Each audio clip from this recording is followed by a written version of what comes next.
Well, thank you, everyone. It's great to be here tonight. It was great to be in the presence of all of those key tags being given out tonight. That's awesome.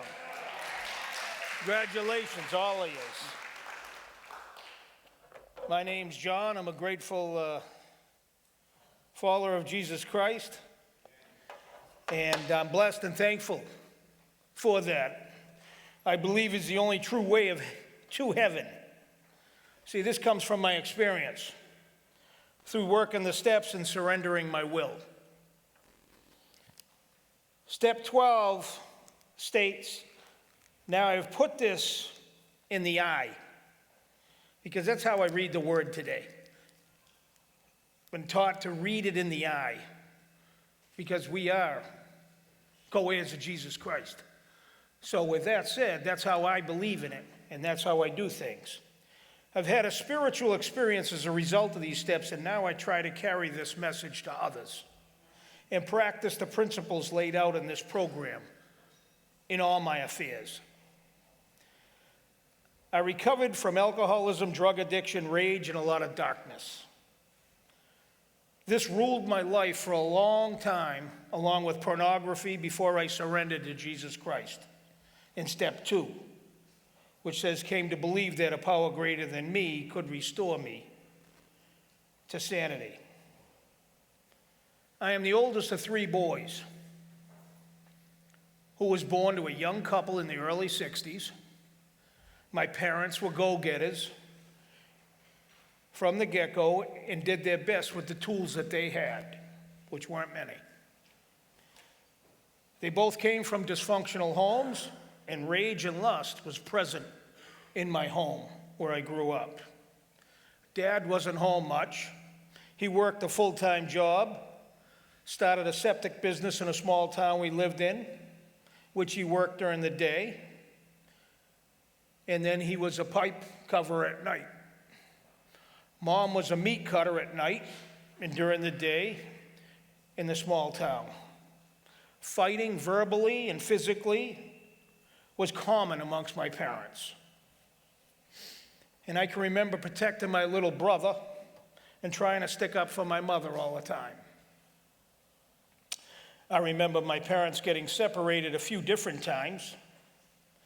I personally don't know how they held it all together for 62 years.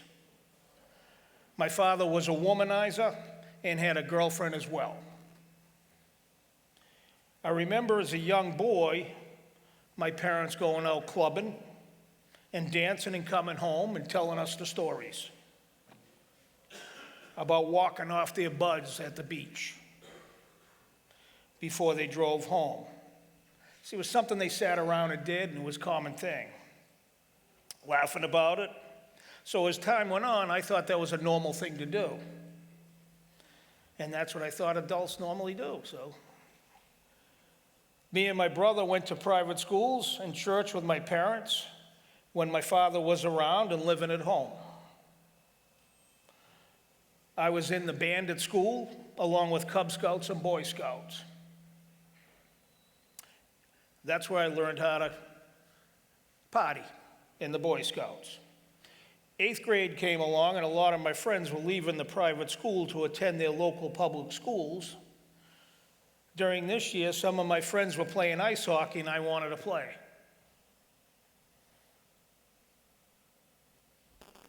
I hadn't skated much, but enough on cranberry bogs where we lived with the Boy Scouts. So I thought I'd try out because I wanted to have friends. I was a social person. My folks signed me up, and my mother bought me figure skates. So anybody that knows ice skating, you don't play ice hockey with figure skates. So I went into the locker room with the figure skates, and I was the laughingstock of the locker room. So I got heckled right from the beginning, and that was enough. I just walked out the door. I never even got on the ice. I was so embarrassed. Here I am trying to keep my social life and friends, and ended up being the joke of the locker room. The joke carried on into school that week, and my father told me, as I was growing up, I had to stick up for myself. So I got in a fist fight shortly thereafter and suspended from school.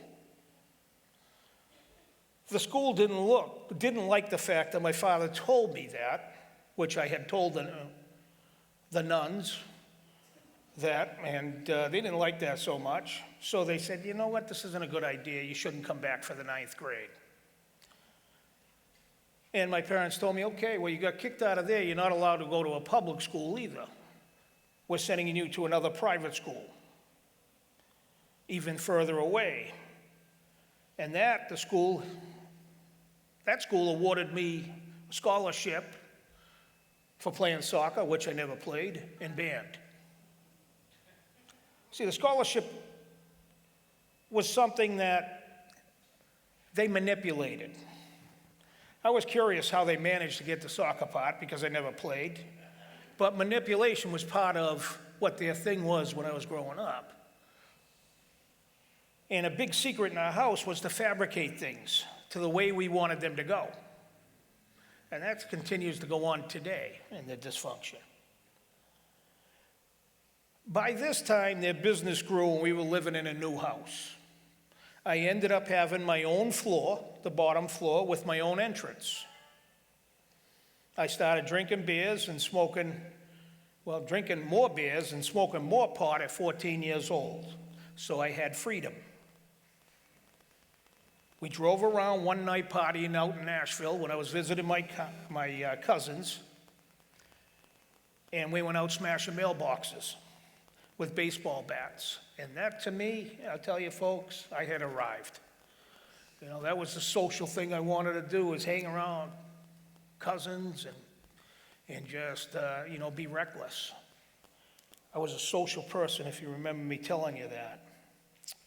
So this prep school I was going to had no rules. So I was in 9th grade. They didn't care about study halls. They expected those people that went to that school to go back to the dorms or go into the library.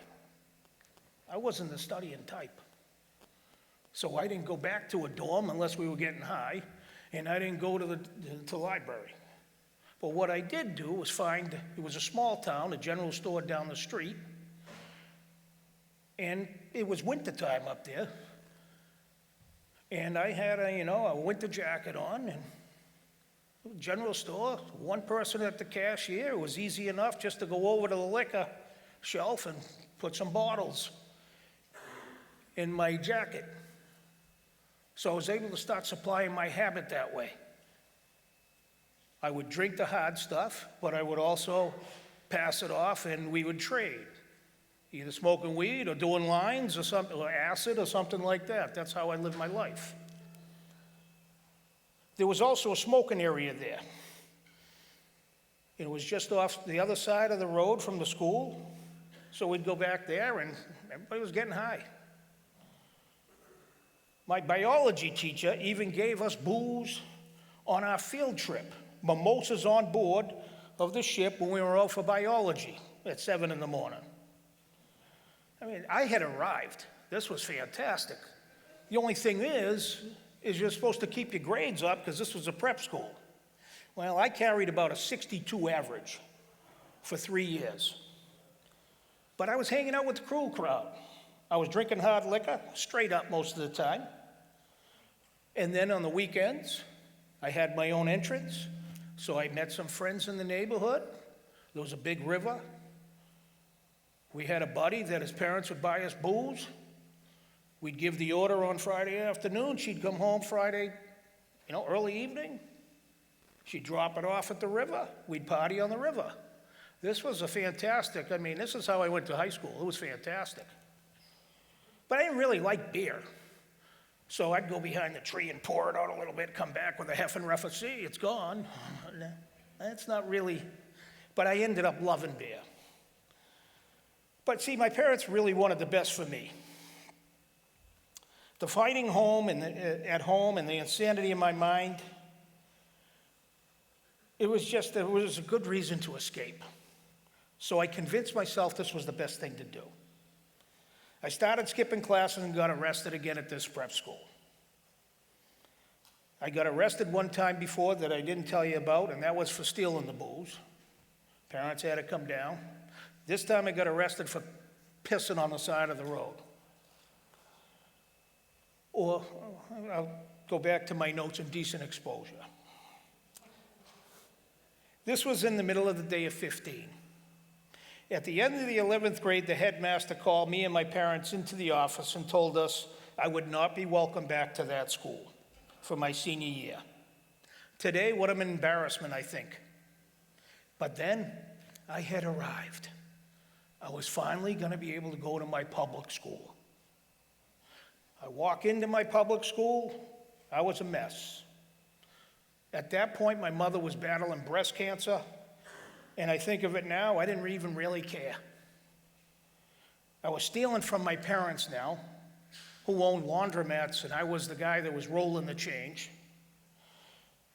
And I was feeding and fueling my habit because I couldn't steal booze anymore. Partying every night with no direction in life. School was coming to an end that senior year, and people had a direction where they were going. I honestly thought life was just going to be just a big party. It was just going to keep going that way. But I had to wake up. I was all set working for my father, who owned a few different businesses at that time. And he kind of thought it was funny. He was kind of reckless when he was growing up, too. And he thought I would just straighten out. But he was working so much, I think he was in denial as well. But that summer, at the end of my senior year, he asked me to paint a building, a hallway of one of his new properties. I was painting the hallway, and the door opened up, and it was a woman in a nightgown, and oh, hi. She was a attractive woman. I said, hi, I'm just painting your hallway. Well, time went on, and that ended up being my first wife, who was sadly married when I met her and started dating her. So at that time that I moved in with her, I was just 18 years old, and she had 2 children, and she was married in one of my parents' buildings. So during this time, my mother had survived a couple of years of hell from cancer and gave her life to Jesus. I mean, her whole life must have been falling apart. She's dead today. But I can only imagine. I had a chance to apologize to her not too long ago. My mother and my relationship was very rocky. She did not approve of my lifestyle at all. My first wife and I had a daughter and then divorced in 1990.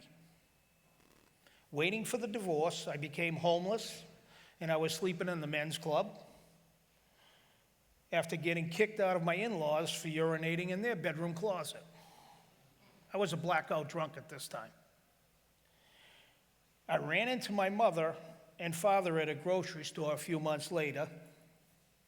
Our relationship had become estranged for a couple of years, and they wanted to have lunch.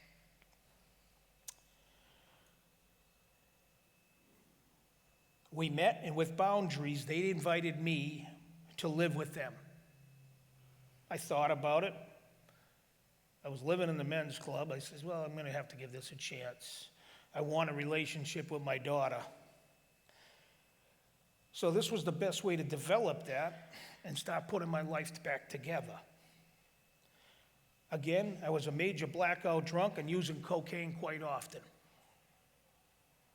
Frequently after the divorce, and I started and agreed to maintain, when I moved in there, my habitual behaviors. I started controlled drinking, if anybody knows what that is, and drug use. Blackouts were not as frequent. Around this time, my best friend growing up was in a blackout. He was driving down the road in the next town. He blacked out, went over the yellow line, killed himself, and a mother and daughter were coming the other way and killed them both. I said, wow. I said, man, maybe this control stuff's pretty good. You know, I can't be blacking out. Coming home and not knowing where my car was, waking up with crack pipes in my hand. I mean, all kinds of different things. It was just a crazy lifestyle. Out every night partying. Most of the time I had to thumb places because I didn't have a car back then up there. Well, it's still today. You had to have an inspection sticker. I couldn't afford a card with an inspection sticker. And every time you get pulled over, they'd tow your car. At this point, my mom started taking my daughter to a non-denominational church, and my daughter loved it. She was my angel at the time. That's when I would only smoke a little bit of pot, not drink around her. See, I wake and bake and go to sleep stoned. That's just how my life was. It was Easter, and I was invited. I went and stood in the back of the church, but seeds were planted. Ironically, that pastor that planted those seeds today is my sponsor. The service was weird, don't get me wrong. I was used to a traditional mass. The pastor at the time, like I said, is ironically now my sponsor, but at that time, I was using one of their vehicles because I couldn't buy my own vehicle, and that was good enough to keep me on the road. So in order to continue to use, that was one of their conditions. You got to go to church someplace. So I started going to church. Didn't matter where. Then one winter weekend, my brothers and my father, who were going to church with my mother at the time, I was borrowing their truck, my father's truck. He said, okay, me and your brother's going to a retreat this weekend. And if you want to continue to use the truck, you got to come to the retreat. I was like, I'm all set, I got to work Friday. Well, then you can't use the truck. You can come up after work. Well, I did. Got a six-pack, a couple of joints. From where we lived, it was 3 hours up into the mountains. Well, great, no problem. I'll take my time going up there. Got up there late. Everybody was retiring for the night. Slipped into my bunk. Hid the stuff. It was cold. It was snowing. So the beers would stay cold for the rest of the weekend. And there I was. So I was under the influence of chemical abuse for years, so I don't really remember much, but some details. And at the end of that weekend, one of the pastors said, I'm going to ride home with you on Sunday. I said, no, I'm all set, thank you. I got to go somewhere else on the way home. He goes, that's okay, I'll go with you. I was like, no, really, you got to go. It's way off. Hey, no problem at all. So fortunately, it snowed that night. I had to go home, I had to go outside and clear off the truck windows. And I hid the beers and hid the joint, and he rode home with me. I tell you, folks, that was the best ride I ever had in my life. It was fantastic. I don't remember much of that weekend, but I remember that ride. We connected, and thank the good Lord, he came home with me. When we got to his house, which wasn't too far from mine, he invited me to his men's Bible study. After a month of excuses, I went. A month later, I accepted Jesus as my personal Savior. The one and only one, thank you, who could save this wretched soul. It wasn't easy from there. At the beginning, I was on a tremendous high. I remember coming home, and I'm a hockey fan. I love the Belliston Bruins. So I came home. Me and a couple of guys had an apartment. There was 2 stories. I came in, and Sully's all, hey, man, I got a beer, and we waited to start this joint before we knew you were coming home. I said, no, I'm good. I ran up the stairs. So what's wrong with you? I said, nothing. I gave my life to Christ. He's like, yeah, okay. So I didn't see him again, that night. And as time went on, I started living 2 lives. I didn't want to give up my friends. So Sunday I would go out with them.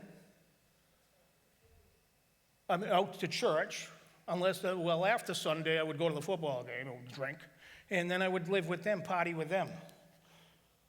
The only way I can explain it is Satan had a grip on me so strong, I needed to surrender everything, and I didn't know that. I needed to recognize step 2 and came to believe that a power greater than myself could restore me to sanity. I needed step 3, made a decision to turn our will, my life, over to the care of God.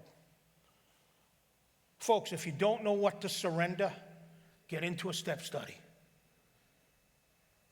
We have them every year at our church. I've had many through AA and through CR, and they're fantastic. That's all I can say. Step 1 says we admitted we were powerless over our addictions and compulsive behaviors, that our lives had become unmanageable.